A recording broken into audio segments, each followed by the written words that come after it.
Hello, I'm so glad to welcome you to the launch event for Perspectives on Possibility. This is a collaborative book written by the members of the book writing group that I facilitate, and I'm your host, Susan Crossman. I work as an author coach and an editor to assist mission-oriented, heart-centered, soul-inspired coaches, consultants, authors, innovators, other people who just want to write a book, to write the most impactful book that they are capable of writing. Over the next few minutes, we're going to take a deep dive into the heart of Perspectives on Possibility, which is the book that our group wrote over the course of about a week, plus a few weeks after. Spent at a beautiful cottage in Northern Ontario, working on our book together as a wonderful, wonderful collaborative group. We had the best time you can possibly imagine. And I just want to take a minute to tell you a little bit about what we did and what the experience was like. Show you a few little slides here. These are the participants in the Clam Lake Retreat, as we called it. And unfortunately, we don't have with us today Tula Hakioha or Lisa Bogue, but the rest of our group is here today, and they are eager to discuss in a little bit more detail what happened through the course of the book, but also, the content that came out of that and our experiences as a group. Here we are enjoying yet one of many wonderful meals together over the course of the 5 days that we were there. We had beautiful, nourishing food thanks to our participants, Susan, Eva, and her daughter, Kirsten. We brought a lot of energetic frequencies to the project. Susan is a sound bowl healer, and she brought her bowls, and these magnificent beings created fabulous music to help set the frequency for the book that we ultimately wrote. We also used oracle decks and candles as part of what we were doing. And what you'll also find if you purchase the book is that there is a lot of animal spirit embedded in the book. And thank you to Cynthia Aldrich, who was the steward of the animal totems that we selected for the book.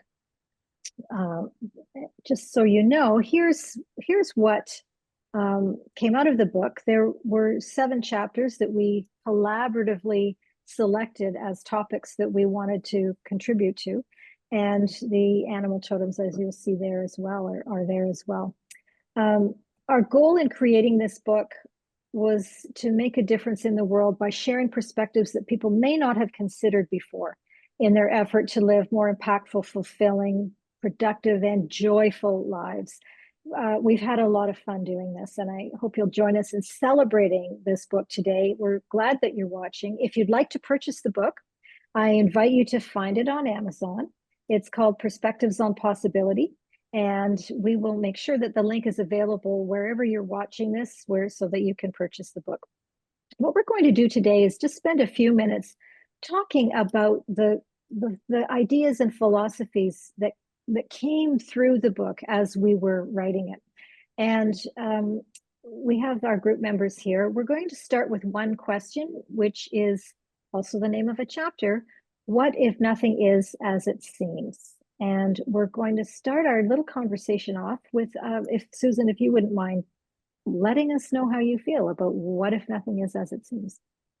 Thank you. First of all, it's an honor to be here and to be a part of this amazing book. And what if nothing is as it seems? To me, it's an absolutely powerful, although simple question, but it's an invitation into infinite possibility, because we all have programmed beliefs and stuff going on that we think it's this way or that way. But what if it's not? Are we sabotaging ourselves by not being willing to look at something in a different way?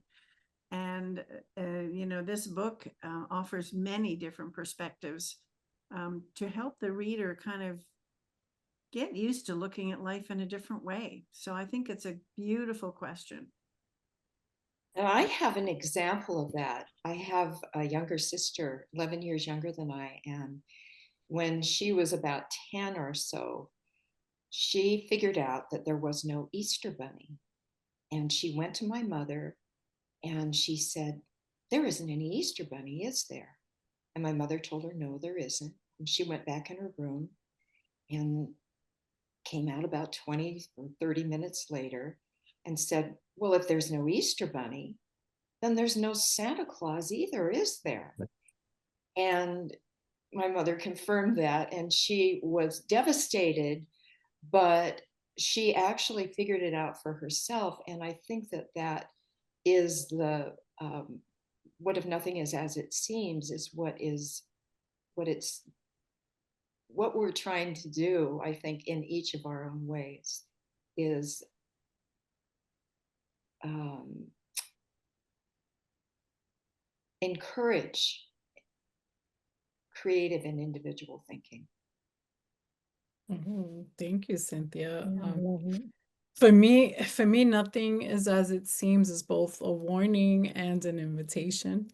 Life has taught me that what looks like an ending can actually be the beginning of something profound. What looks like failure can actually be preparation. When I remember that things aren't always as they seem, I make space for curiosity, faith, and possibility instead of getting trapped in fear or despair. It reminds me not to trust appearances alone. There's always a deeper story unfolding. The significance is that it gives me freedom to reframe challenges as opportunities and freedom to believe that even in the darkest moments, something beautiful may be taking shape beneath the surface. Well, as you can see, why we were able to write this book in a short period of time with the brilliance, that's not from an ego place, that I felt uh, from being within a group of people that uh, it didn't seem like it was going to work. I tried to write a book for many years. I have thousands of pages. I did until I got with this group of brilliant other people that gave me the confidence. Why did I get that confidence? Not because I held on to my beliefs and my structures that I were taught, but that I opened my heart through the energy and love that was pouring in to question who I was, what I was doing here, what I thought was true, everything. Not that it was all bad, but it was like, wait a minute, open up my heart and feel what is possible rather than what I thought was the truth and reality. And what happened was things came through me that I'd never experienced before in my life. And so, therefore, I am now in the mode of asking questions. The answers do not come from, oh, this is the answer that I need to believe in. What comes to me is stay in the moment of love, the energy field that's coming to you, and keep asking the questions of how can you get it more into your life. And this group and this book and everything is like an example of that. And I hope we can share that with everybody.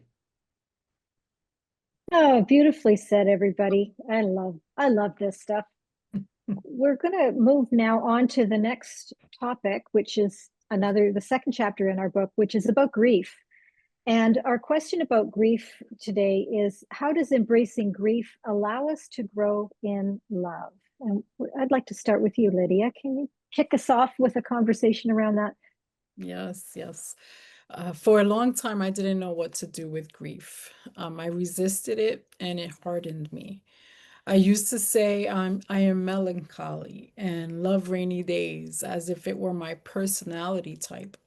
However, when I learned to embrace grief, it softened me.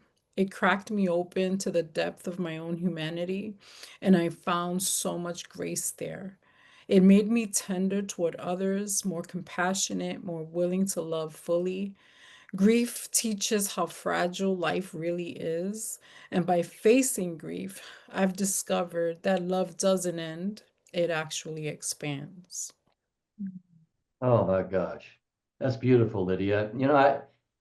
I've had many similar experiences. I had a very rough childhood. I was abused, and I formed this defense mechanism, especially as being a man, to fight instead of opening and feeling what's really going inside. And so my world got very narrow until I got to the place where I did face and feel the grief all the way through to its core. I was taught there was good and evil, us against them.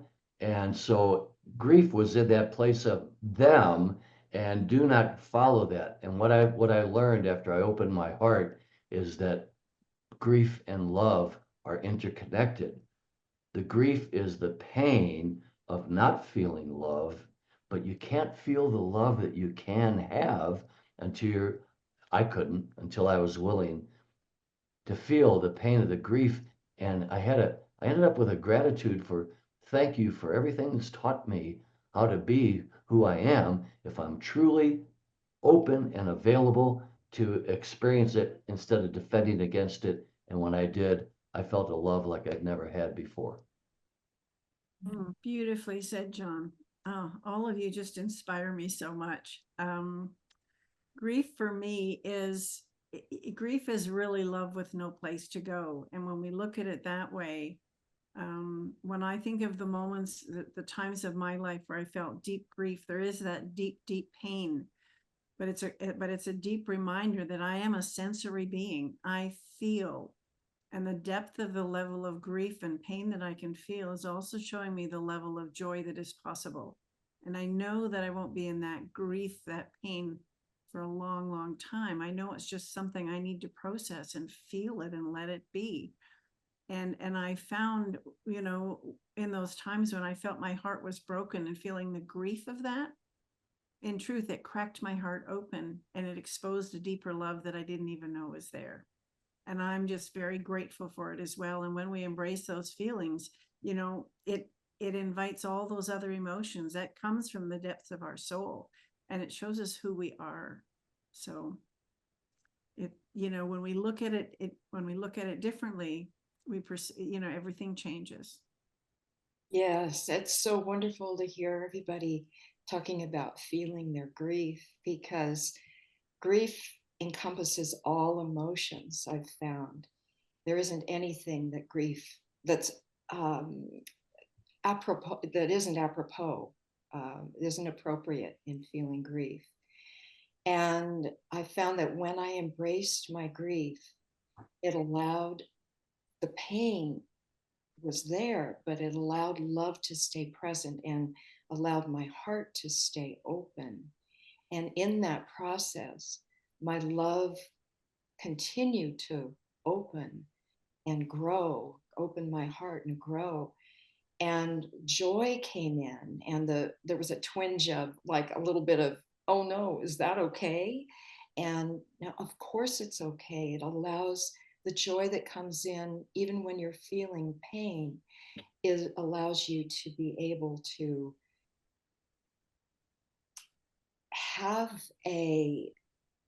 not be overwhelmed by depression and so on. That's why people get depressed, is because their emotions aren't in motion.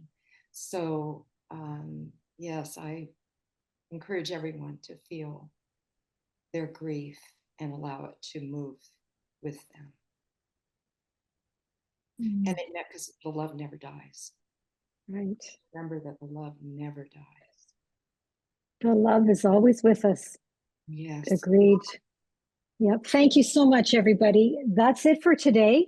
I thank all of our audience for tuning in today and being with us as we talk about What If Nothing Is As It Seems and grief. We are going to have a couple of more installments in this series, so stay tuned for the other videos that we'll be sharing with you around the books that we created together, Perspectives on Possibility.